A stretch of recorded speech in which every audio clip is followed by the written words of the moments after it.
সকালে ঘুম থেকে উঠে দেখছি দেখো কি পরিমাণে বৃষ্টি নেমেছে। এখন প্রায় সকালেই কিন্তু এই দৃশ্যটা দেখা যায়। আর বৃষ্টি দেখে না আমার খুব ম্যাগি খেতে ইচ্ছে করছিল, ঝটপট করে কিন্তু বানিয়েও নিয়েছি। এই বৃষ্টির ওয়েদারে গরম গরম ম্যাগি খেতে যে কি ভালো লাগছিল।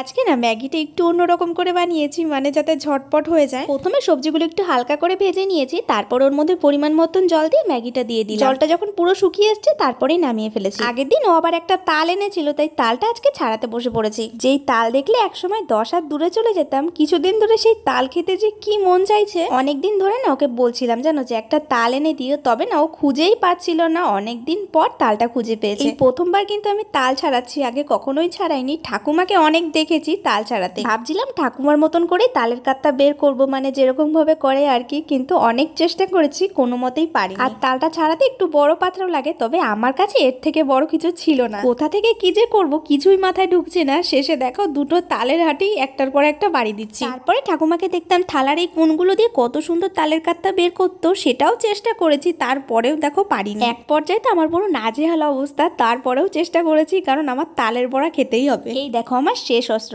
অনেককেই দেখেছি আমি এই বড় কোরানিগুলো দিয়ে তালের পাল্পটা খুব সুন্দর বের করি। আমার কাছে তো বড়টা নেই, ছোটটা আছে, তো সেটা দিয়েই দেখছি শেষ পর্যন্ত কিন্তু আমি পেরেছি। হাল ধরে যদি মন দিয়ে কিছু চেষ্টা করা হয় তাহলে সফল কিন্তু হবেই। এটা কিন্তু একটা সাধারণ ব্যাপার, তবে বড় বড় ক্ষেত্রেও কিন্তু একই জিনিস। জানো তো ভীষণই খুশি হয়েছিলাম যে শেষ পর্যন্ত আমি ছাড়াতে পেরেছি। আসলে বাপের বাড়িতে এইসব কখনোই করিনি, তাই একটু প্রবলেম হয়। অনেকেই দেখবে অনেক সময় বলে যে বাপের বাড়ি থেকে কিছু শিখে আসুনি, তবে কি বলতো আমাদের মেয়েদের না কখনো শিখতে হয় না, পরিস্থিতির চাপে আমরা সব শিখে যাই। প্রথম দিকে একটু সমস্যা হলেও তারপরে কিন্তু সবকিছুই ঠিকঠাক হয়ে যায়। যদি ঝুড়ি থাকতো তাহলে তালটা ছাড়াতে আরেকটু সুবিধা হতো। যখন ছোট ছিলাম তখন ঠাকুমা যখন তাল ছাড়াতো, ঠাকুমার পাশে সবাই লাইন দিয়ে বসে থাকতো। এই তালটা ছাড়ানো হয়ে গেলে আটিগুলো আমরা খাবো। এই তালের আটি নিয়ে যে কত ঝামেলা হয়েছে সবার মধ্যে। তালের পাল্পটা তো বের করা হয়ে গেছে, এবার একটা চালনির সাথে চেলে নিচ্ছি যে এর মধ্যে যদি কোনো রকম আঁশ থাকে তাহলে সেটা বেরিয়ে আসবে। তালটা যেহেতু ছাড়ানো হয়ে গেছে তাই বিকালেই তালের বড়াটা করব, কারণ ভীষণ তালের বড়া খেতে ইচ্ছা করছে। সবাই এত পরিমাণে ভিডিও করছে যে দেখেই মনে হচ্ছে খাই। অনেকটাই কিন্তু হয়েছে, কারণ তালটা বেশ বড়ই ছিল।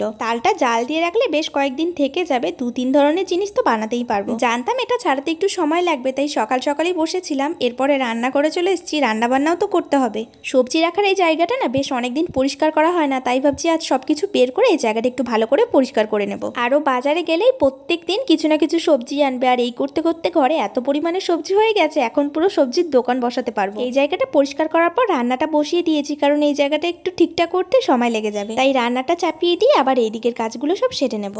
কিছুদিন ধরে এত পরিমাণে সবজি খাওয়া হয়ে যাচ্ছে যে আর ভালোই লাগছে না। সবজিগুলো না খেলেও তো নষ্ট হয়ে যাবে। পেঁয়াজ, রসুন, আলু এইসব কিন্তু বেশ অনেকদিন রেখেই খাওয়া যায়, তবে অন্যান্য সবজিগুলো না বেশি দিন রাখা যায় না। এত পরিমাণে সবজি হয়েছে, ভাবছি চলো সবজির একটা দোকান বসিয়ে ফেলি। দোকানটা সাজানোর পর তোমাদের আমি দেখাচ্ছি যে এটা দেখতে কেমন লাগছে। সাজানোর পর দেখতে কিন্তু বেশ লাগছে। ভাবছি ও আসার পর ওকে দেখাবো যে দোকানটা কেমন হয়েছে বলো তো। বাড়িতে 4-5 জন থাকলে এইটুকু সবজি কোনো ব্যাপার না, তবে একজনের জন্য অনেকটাই। চলো রান্না বান্না সেরে আমি স্নান করে নিই, বিকালে তো আবার তালের বড়াও বানাতে হবে। খাওয়া দাওয়ার পর সবকিছু নিয়ে বসে পড়েছি। এরপর তালের বড়াটা বানানোর জন্য ব্যাটারটাও ভালো করে মাখিয়ে নিচ্ছি। আমি যে কোনো মিষ্টি জিনিসে মিষ্টির পরিমাণটা একটু কম খাই, তালের বড়া তো মিষ্টির পরিমাণ কমই দিয়েছিলাম। আর আমার কাছে না চালের গুঁড়োটা ছিল না, চালের গুঁড়োটা দিলে আরো বেশি খেতে ভালো হয়। বাকি যে তালটুকু ছিল সেটুকু আবার ভালো করে জ্বালিয়ে রাখছি, না হলে আবার নষ্ট হয়ে যাবে। অনেককেই দেখেছি এই জ্বালানো তাল আর দুধ দিয়ে কত সুন্দর ভাত খায়, তবে কিন্তু আমার ভালো লাগে। তালটা ভালো করে জ্বালিয়ে নিয়েছি, এরপরে বড়াগুলো সব ভেজে নেব। আমি প্রথমে ভেবেছিলাম বড়াগুলোতে মনে হয় মিষ্টির পরিমাণ বেশি হয়ে যাবে, খেতে তেমন একটা ভালো লাগবে, তবে খাওয়ার পর দেখছি না মিষ্টির পরিমাণটা কিন্তু ঠিকই আছে।